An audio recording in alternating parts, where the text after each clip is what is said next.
Yo, what's up guys? Alex here from Elite Football Conditioning, and this week, this video is probably primarily for the parents. So if you have a younger footballer, a younger athlete, you want to make sure that they're doing the right things, not just in the short term for being at the level they need to be at and achieving the things they need to achieve, as well as pushing themselves, testing themselves, but also mainly to make sure that they are fit, able, capable for later life, whether that is a career in sport, a career as a footballer, an athlete, or whatever else they choose to be. So I've been working with, I've got quite a few of my younger guys doing some really awesome stuff at the minute, and I posted about one the other week, and one of the things that cropped up as a result of that wasn't obviously loads and loads of praise for all the good work and the exercise that he was doing, as well as the progress that he's made, but also on the flip side, some of the possible negative, misguided views and I would say outdated, or not even necessarily outdated because it's never really been a thing, it's always been a myth, general misinformation. I know that's a very popular word at the moment, in that resistance training in one form or another will damage the child in later life. I think the comment itself was something around it bends bones and damages them for later life, and it is simply untrue. I'd love to be able to leave it at that, but that's not what I'm like as a person. So here is some actual information for you. Now, damaging bones or bending bones simply isn't going to be a thing if you do resistance training properly and you're not trying to crush the kid with an elephant or a car or something horrendous. We're not going to go anywhere near any of that stuff. The actual theory of weightlifting or resistance training damaging growth plates, it's never been recorded. I might be wrong with this, but it's never even been a thing. There's no evidence to actually back that up. So that's number one. Number two, the actual incidence of injuries reported of any kind is very, very low. That's going to tell you something. So you are more likely, in fact, you are more likely to be injured in your sport, in your chosen sport, as a result of not resistance training. So by resistance training, you actually adapt yourself and develop the skills and the qualities to be able to handle challenging demands of a match environment or a training environment if you're out on a football pitch where random things happen and you have to be reactive to it, whether it's a jump and landing or a twist and a turn or you get tackled at the same time. The stronger and more physically capable you are, the more likely you are to be able to deal with that and come out of it unscathed. Number three, that was a powerful three. With regards to stunting growth, the evidence is in fact the opposite. So the more likely you have an actual resistance training program where the child is guided by a coach and is led into doing the right things with appropriate technique and things like that, along with the appropriate nutrition plan, the evidence is actually coming out that the child ends up being taller.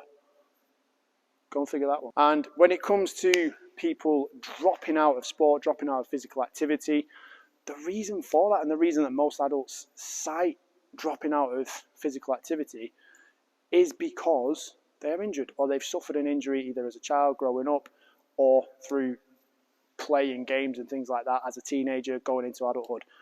That's been the main reason that stopped them. So if the evidence suggests you're less likely to get injured by performing appropriate strength training as a child to then increase your ability to continue to participate in sport as an adult, to then be fit and healthy, why would you not do it?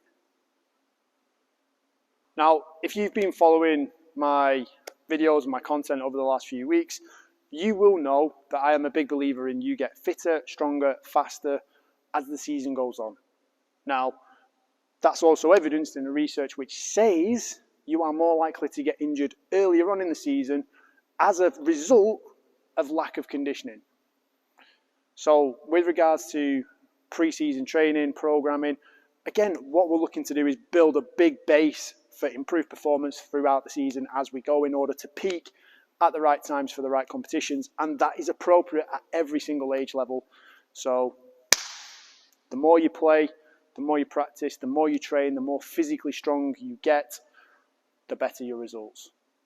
Now, I'm going to come into some appropriate training strategies in a moment, but before I do, there are a couple of key considerations which need to be accounted for with every child that is going through some form of resistance training program. Number one being their individual stage of development. Some mature faster than others, some are more physically capable. The program has to be tailored to that child. So don't just pick any of my content. Don't just look at the exercises randomly and go, oh, yeah, he needs to get faster, so I think he'll do this. Don't do that. Please don't do that. Just drop me a message.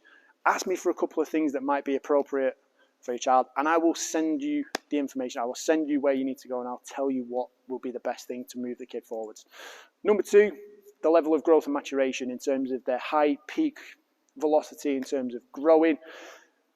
There are different levels, different stages where different activities are going to be more appropriate. For instance, plyometric training should be done at a different time. And there are different ways that you can do strength training. It's not all about loading up a heavy barbell on the back and squatting all the way through, or Olympic lifting all the way through. There are appropriate times to do it, some points where it is more beneficial than others, and some other points where it's more important to focus on technique, just moving well and feeling good and learning the appropriate skills. Number three is the emotional and physiological maturity of the child / athlete. So this might be where the sessions become different in terms of if you've got a younger child, they might want to play more games, they want to do things that are more exciting. You might have to put in different exercises or more exercises to accommodate for shorter attention spans, or just wanting to do fun stuff and buzz around the gym. That's all great. And then as we progress, like for instance, I'm not going to get a youngster to go, right, what we're doing today is 3 sets of 3 on a heavy trap bar deadlift, then we're going to do some core work and then you're done. Not age appropriate, no use for the kid, even though it might, I'm not even going to go there by saying it might be beneficial. Even though it's a good session, not appropriate for that child, so don't do it.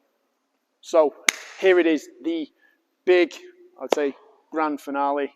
In summary of all the nonsense that goes on in the world with misinformation, poor training, poor thought processes around it, the number one thing that you can do for any child, any youth athlete from an early age is working on neuromuscular training practices, developing fundamental movement patterns and skills.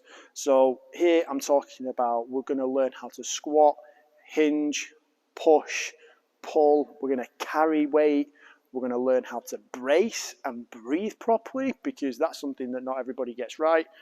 And then from there, that's going to set us the foundation where we can then go through some slightly more exciting things where, I mean, this is never the point where you should always start in terms of jumping and changing direction and working on pure sprinting. First, we're going to dial it back, go to those simple things I've just mentioned, and then we're going to learn, number one, how to land.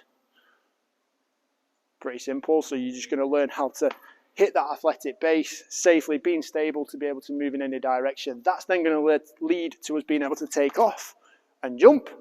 Then that's going to lead to us being able to sprint, run, change direction, and change direction with more efficiency than you otherwise would have done previously, and avoid developing faulty movement patterns, which will then guaranteed at some point, one point or another, lead to injuries and potential physical, emotional distress in some form or another. So do it right, be patient with it, learn the appropriate skills, learn how to move well, and enjoy.